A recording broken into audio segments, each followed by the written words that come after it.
Human calculator Neelkanth Bhanuprakash ने MCWC में जीता स्वर्ण पदक।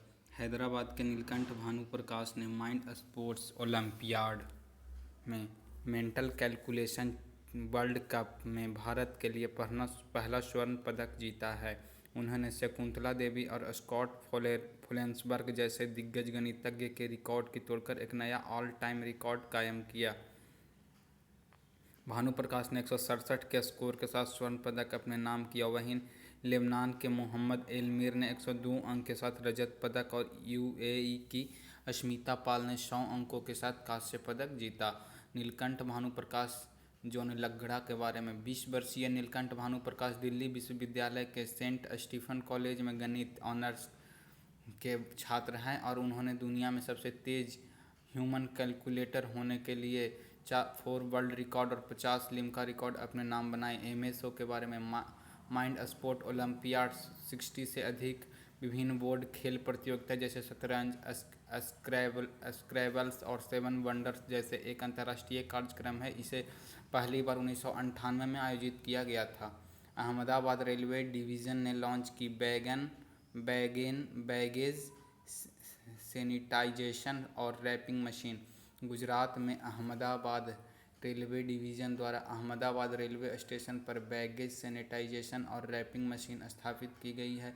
यह मशीन भारतीय रेलवे में स्थापित की गई अपनी तरह की पहली मशीन है। हाल ही में लॉन्च की गई मशीन का उद्देश्य महामारी के दौरान सुरक्षित यात्रा सुनिश्चित करना। इसमें सामान को 360 डिग्री यानी कि पूरी तरह से सैनिटाइजेशन के लिए अल्ट्रावायलेट विकिरण का उपयोग किया जाएगा। महामारी के दौरान रेलवे द्वारा यात्रा करने वाले यात्रियों को सुरक्षित यात्रा प्रदान करने के लिए अहमदाबाद रेलवे स्टेशन पर लगभग 69 वर्ग मीटर जगह में बैगेज सैनिटाइजेशन और रैपिंग मशीन लगाई गई है। अहमदाबाद रेलवे डिवीज़न के अनुसार मशीन द्वारा उपयोग की जाने वाली UV किरणों से टिफ़िन, भोजन, सब्जियां या सामान में रखे पानी पर कोई हानिकारक प्रभाव नहीं पड़ेगी। भारतीय ऊर्जा विनियमन के MD और CEO राजीव श्रीवास्तव ने इस्तीफा दिया। भारतीय ऊर्जा विनियम इंडियन एनर्जी एक्सचेंज IEX के प्रबंध निदेशक और मुख्य कार्यकारी अधिकारी राजीव श्रीवास्तव ने अपने पद से इस्तीफा दे दिया है। भारतीय ऊर्जा विनिमय बोर्ड IEX के निदेशक मंडल ने उनका इस्तीफा स्वीकार कर लिया है और वह 24 अगस्त 2020 से तत्काल प्रभाव से अपने पद से हटा दिए गए हैं।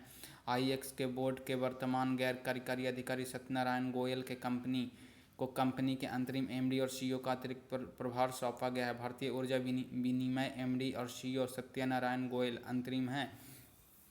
भारतीय ऊर्जा विनियम का मुख्यालय नई दिल्ली है। भारतीय ऊर्जा विनियम की स्थापना 27 जून 2008 को हुआ था। कांगो के पूर्व राष्ट्रपति पास्कल लिसाउवा का निधन हो गया। कांगो गणराज्य के पूर्व राष्ट्रपति पास्कल लिसाउवा का निधन हो गया। वह 1960 में कांगो के स्वतंत्र देश बनने के बाद कृषि मंत्री बने थे। उन्होंने 1992 से 1997 तक राष्ट्रपति के रूप में कार्य किया। उन्होंने अल्फोंस मासम्बा डिबेट के राष्ट्रपति काल में प्रधानमंत्री के रूप में कार्य किया था। कांगो गणराज्य के हाई कोर्ट ने 2001 में देशद्रोह और भ्रष्टाचार के लिए पास्कल लिसाउवा को 30 साल के लिए सजा सुनाई थी। कांगो गणराज्य के राष्ट्रपति डेनिस सासो गुगेशी है। कांगो के प्रधानमंत्री क्लेमेंट मोम्बा है। कांगो गणराज्य की राजधानी ब्राज़ाविल है। ICICI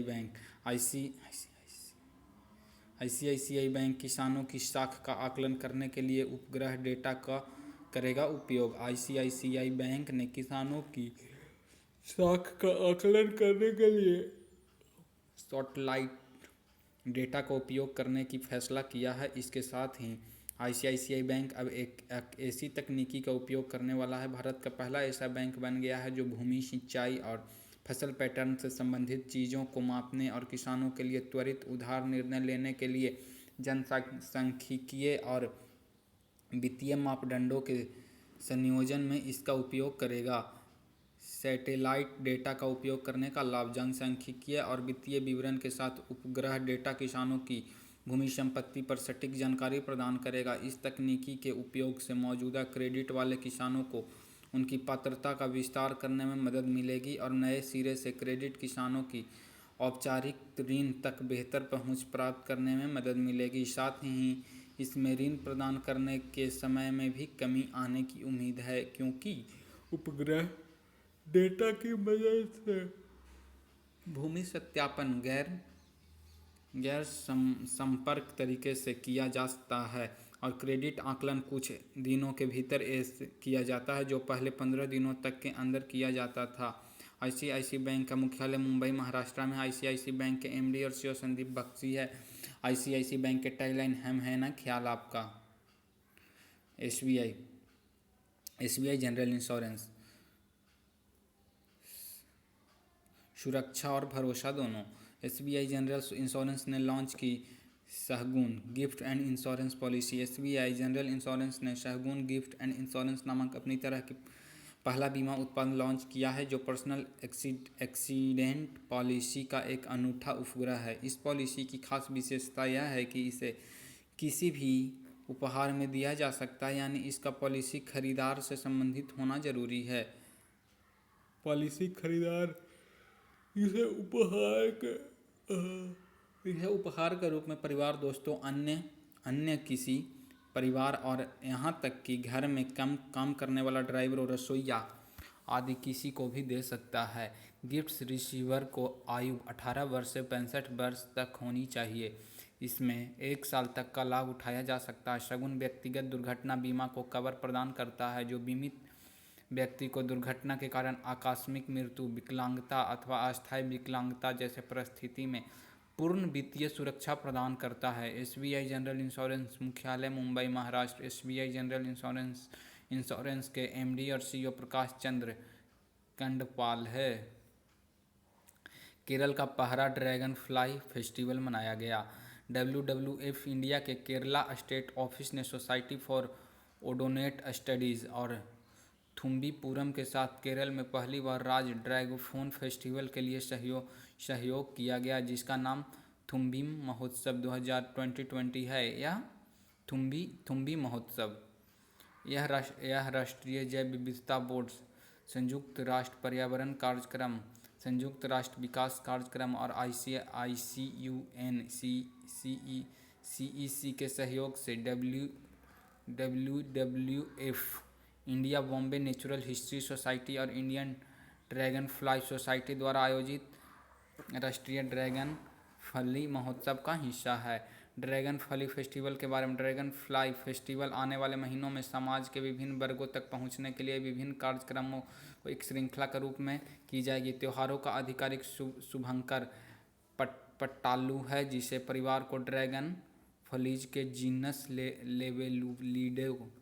लेवेलुडो को आमतौर पर वर्षा फूल ग्लाइडर्स के रूप में जाना जाता है। लोगों की भागीदारी बढ़ाने और उनमें अवलोकन कौशल में सुधार करने के लिए ड्रैगन फ्लाई बैकयार्ड वॉच को भी घोषणा की है। केरल की राजधानी तिरुवनंतपुरम। केरल के मुख्यमंत्री पिनरई विजयन, केरल के राज्यपाल आरिफ मोहम्मद खान।